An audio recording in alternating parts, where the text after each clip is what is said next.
Hi guys, my name is David and welcome back to my channel. Today I am going to be reviewing a graphic novel, and that is The Crow by James O'Barr. Now this is the graphic novel that inspired the movie of the same name, who the actor Brandon Lee was portraying the Crow, or Eric, our main character.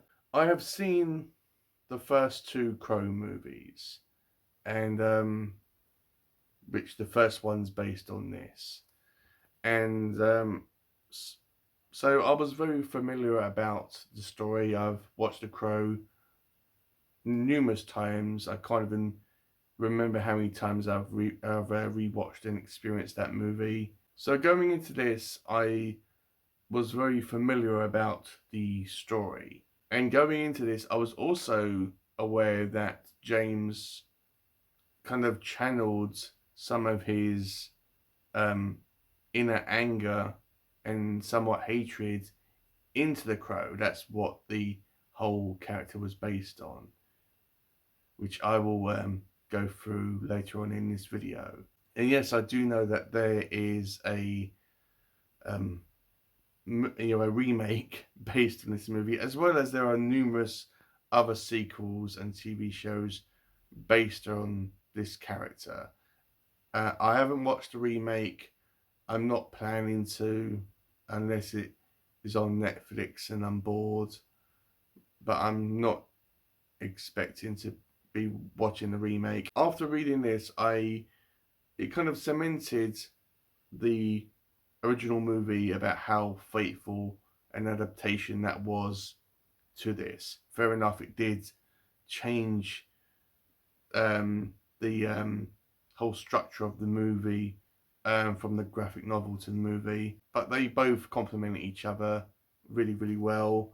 I was going to mention this at the end, but what one do I prefer? Do I prefer the graphic novel or do I prefer the movie? I prefer both of them. They are both good in their own separate ways. Let me just show you some of the artwork that James does in his graphic novels. They are very, I mean, it's in black and white, so expect that if that's may put you off. It shouldn't do. I saw in a interview from James that the reason why he doesn't use colour is because he finds it unnecessary.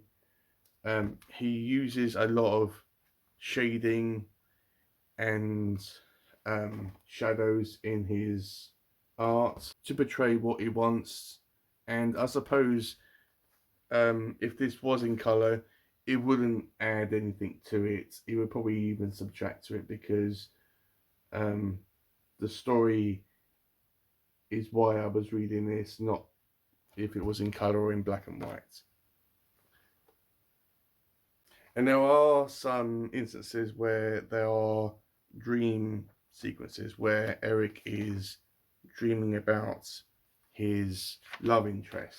And whenever they are happening, it goes to a kind of watercolor, like kind of like a dream sequence. When the art is in this kind of style, it means that Eric is remembering his past with his beloved fiance. They were going to get married, and it goes to this kind of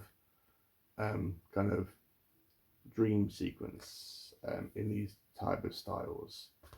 So with that out of the way, what is The Crow about? Well, if you have watched the movie, The Crow revolves around a individual called Eric who is in love with his girlfriend Shelley.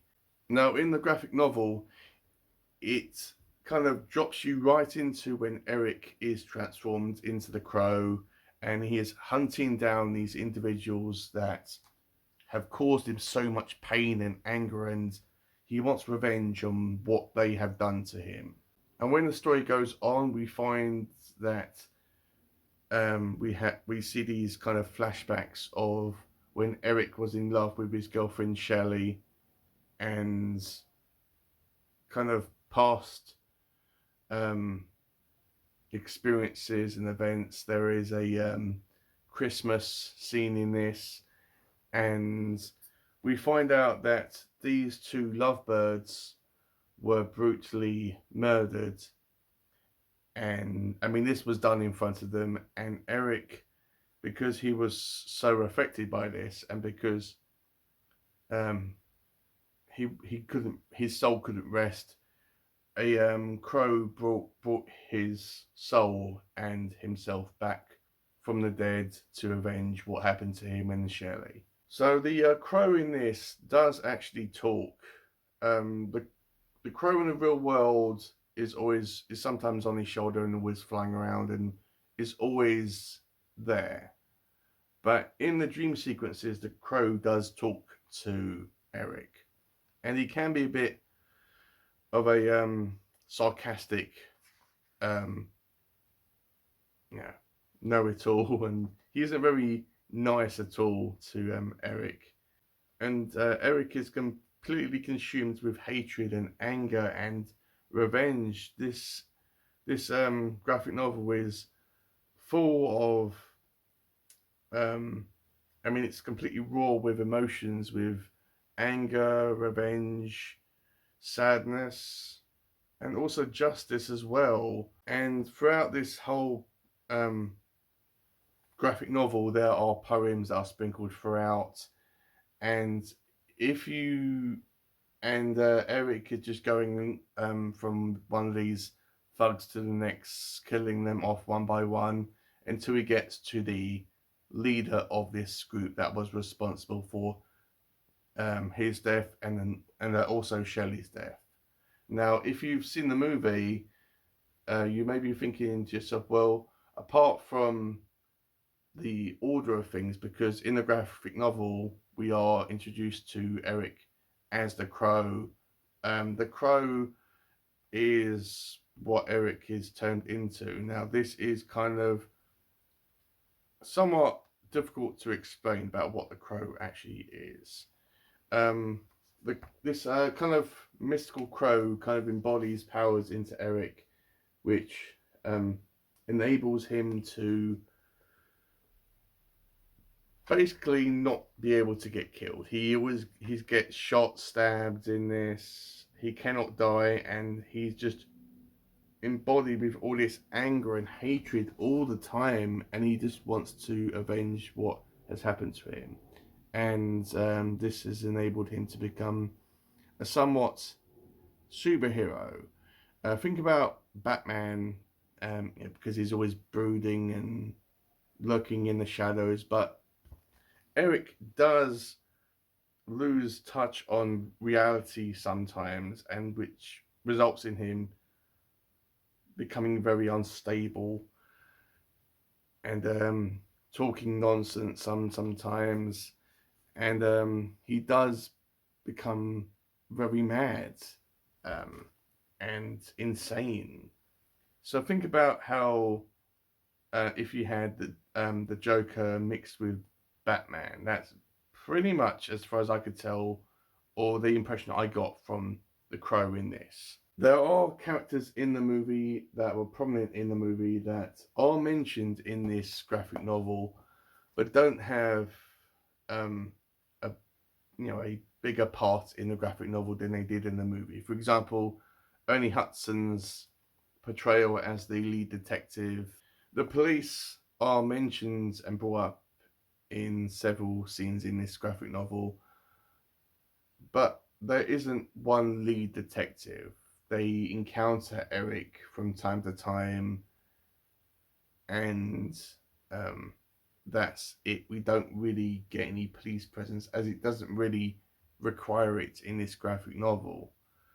The character of, I believe her name is Sarah, that character is in this graphic novel, and she does have a mother who is having a somewhat sexual relationship with one of these criminals that Eric is trying to find and kill. She is kind of a street urchin.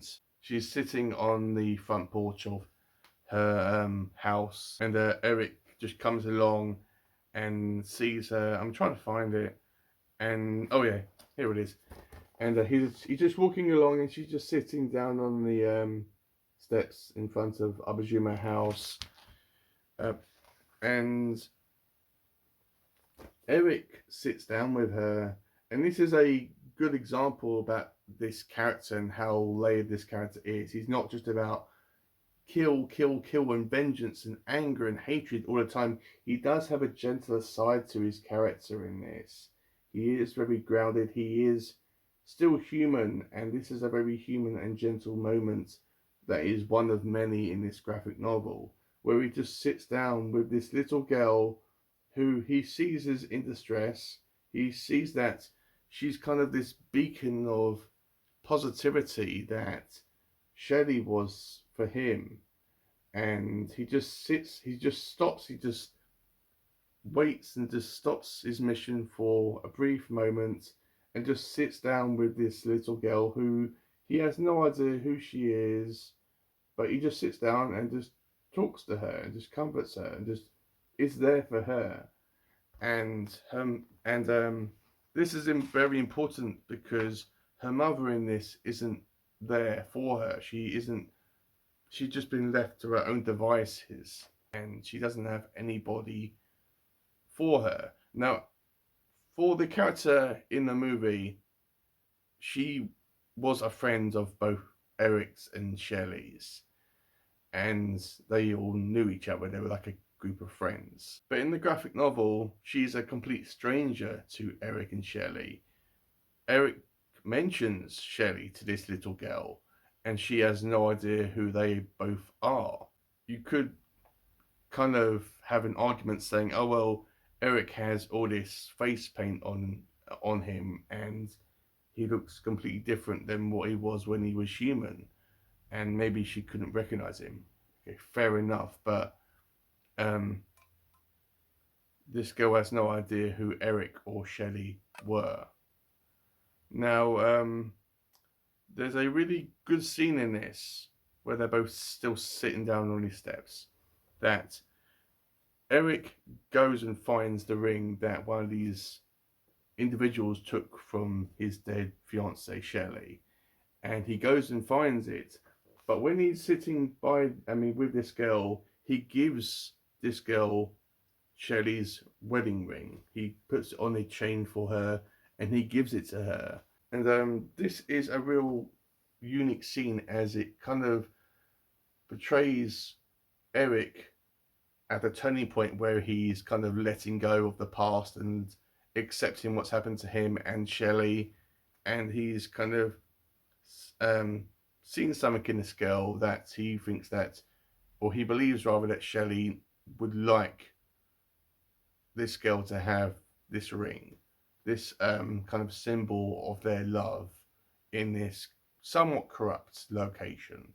Now, this isn't the only time which these two characters meet. They meet again, but this little girl is kind of a important side character. She doesn't have a massive role in this graphic novel where she did in the movie.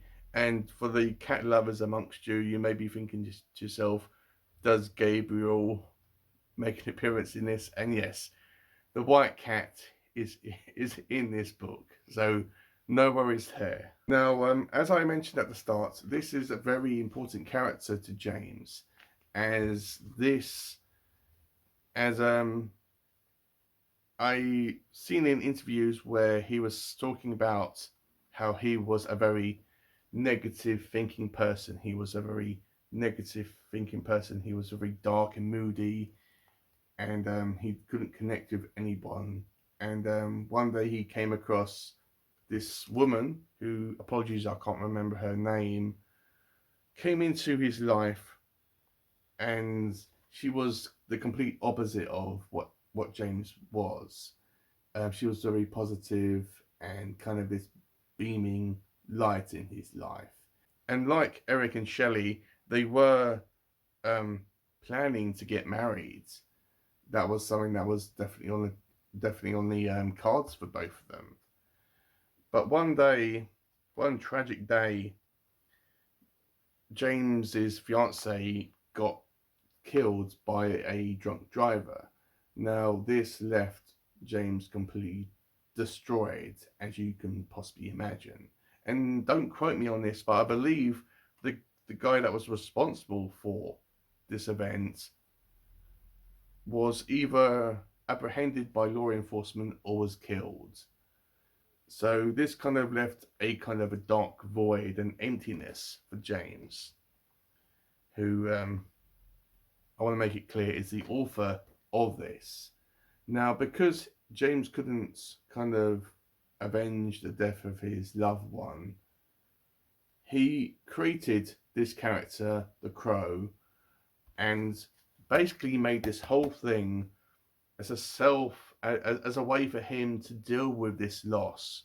He'd never, I don't really think he really intended this to be published. He just made this thing and made this character as a somewhat vessel for him to vent his anger and frustration, and to use this character of Eric, who is going around hunting all these people that have done him wrong and his fiance wrong. And he just used this character and created this character as a form of therapy and a way for him to somewhat move on and deal with the loss. And that is a very, very powerful thing. This is very, very powerful. Do not go into this light-hearted, guys. This will punch you in the gut as hard as it possibly can. If you've seen the movie and you're thinking, well, what else can this supply me that the movie couldn't? This is a very good addition to the movie. This will, as I said, the events in the movie and the graphic novel happen out of sequence. As I said, you're in the movie, well, I may not have said actually, but in the movie, the story starts off with the death of Eric and Shelley, and it has a more linear storyline about how Eric is brought back from the dead to avenge what was happened to him. But in this, it kind of starts off when he is the Crow and has all these powers, and then it has all these kind of flashbacks, and it kind of reveals throughout time about why he's doing this. But if you're thinking, well, I've seen the movie by starring Brandon Lee, and what else can this offer me? Trust me, guys, I'm a massive fan of the original movie, and this was absolutely perfect.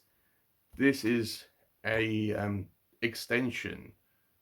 I don't really think that's the best way for me to explain this, but this is excellent, guys. If you're a fan of the movie and you've never read the graphic novel, then do yourselves a favor, pick this up. There are numerous editions of this, but I found this one on eBay.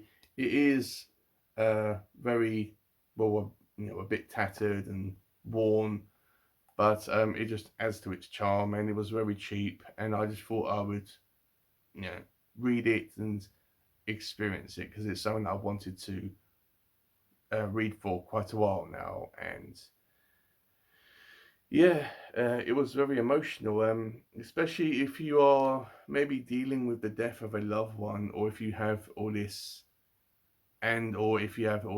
hidden anger inside you that you have trouble expressing, then I really think that this is a good thing for you to read, as hopefully it helped James out. Hopefully James is in a better place right now, as this made me feel really sad, because this whole thing is based on reality. Yes, they may not necessarily have happened in the in the real world, but everything in this did happen to James. And every time I see a video of him on YouTube, I'm always thinking I'm always thinking to myself, that's Eric, that's the Crow. James O'Barr is Eric Draven, and he is the Crow. But I do hope that James has found some peace, And I wouldn't say I hope he's moved on from this event, because when someone's that important to you, then life does go on, but the event will always stay with you. But I do hope that he's found somewhat peace within himself. And yeah, that's what I wanted to say, guys. This was excellent. I'm really pleased that I picked it up. I mean, I can't recommend this enough, guys. Despite whether you've seen the movie or not, go and pick this up. It is absolutely fantastic. The artwork is amazing. The story is amazing. The characters are so good. Eric is so layered, and he's such a badass and a sweetheart at the same time in his whole story. The bad guys have got no redeeming qualities whatsoever, and I love the whole way that movement is portrayed in this, because I believe that Eric was a dancer in his human life. I mean, it's so good. I can't recommend this enough, guys. I could like do a whole video on, I mean, I could do a whole series on how great this is. I mean, I know I've probably said loads of stuff in this video. Thank you for watching if you're still here. But I could talk about this all day, but I'm not. Regrettably, I'm not going to. But all I'm going to say is that this was excellent. Obviously, this is going to be a easy 5-star read for me. I can't wait to reread it, probably once a year or every single year. Let me know, have you read The Crow or watched the movie? Or if you've watched the movie, are you planning to read the graphic novel? I would highly recommend that you do, guys. That this was something else. Despite if you've never read any graphic novels, or if graphic novels aren't your thing, just take that out of your mind, especially if you're a fan of the movie. Take that out of your mind, buy this, read it, experience it, and enjoy it. So guys, that's been my video. Hopefully you enjoyed it. And with all that out of the way, I'll see you on my next video.